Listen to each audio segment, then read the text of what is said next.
breed is not known for being cute and cuddly. In fact, it's the world's ugliest dog.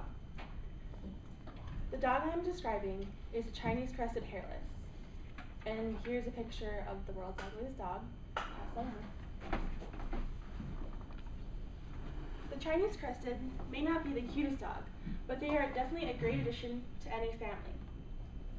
Today I will tell you the history, basic information, and health. There are two types of Chinese crested. First, the most popular, the hairless, and most common. They have hair on their head, tails, and some on their feet. And there's also a second type, the powder puff, which has more hair, obviously. They can have hair on their head, back, tail, and all the way down their legs. Or they can look like a normal dog and be completely covered in hair. I currently own a Chinese crested powder puff.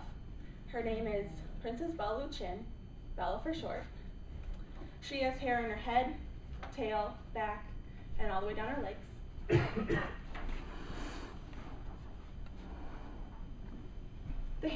This hairless breed originated in Africa and were called African hairless terriers.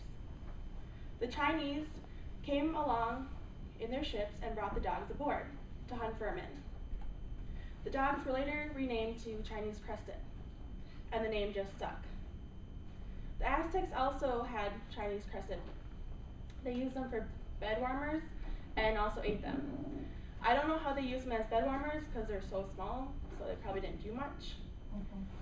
The Chinese crested was not a popular breed in the US. In fact, they were more popular in Europe before they became popular here. The American Kennel Club, AKC, finally recognized the breed in 1991. According to the AKC, the Chinese crested is devoted to its family and is willing to please. Their average size is 11 to 13 inches tall and 5 to 12 pounds. They, on average, live to be 10 to 15 years.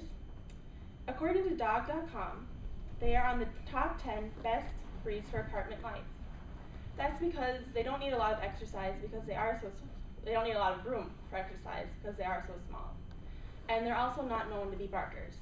However, my dog does bark because she learned from my other two big dogs, so they can learn. Chinese crested are great for people who are allergic to dogs. This is because they are hypoallergenic dogs. That's because they have more human-like hair and they have skin, unlike normal dogs who have fur and have the dander that can cause allergies. Both types of Chinese crested need to be groomed on a regular basis. However, the powder puff does need to be groomed more because it does have longer hair and more of it.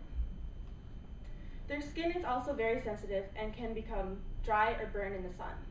Therefore, owners use sunscreen to protect the skin.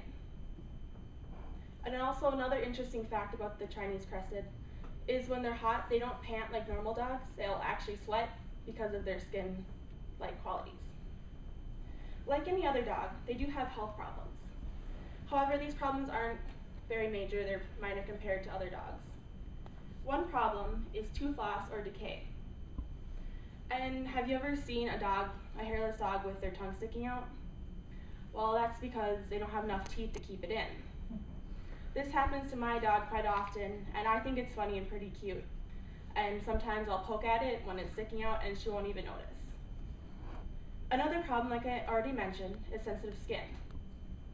Since it does burn, owners do use sunscreen, and when it becomes dry, oil or lotion is used. After I bathe my dog, I usually put lotion on her to keep her skin nice. Also, a high percent of Chinese crested are allergic to wool. Either type of Chinese crested are great dogs. They're originally from Africa and were once called African hairless terriers. The Chinese brought them aboard their ship and changed their name. Chinese crested are great for apartment life, and they aren't known to be barkers. They have health problems, but they are minor. Chinese crested may not be considered cute and cuddly to most, but they make great pets.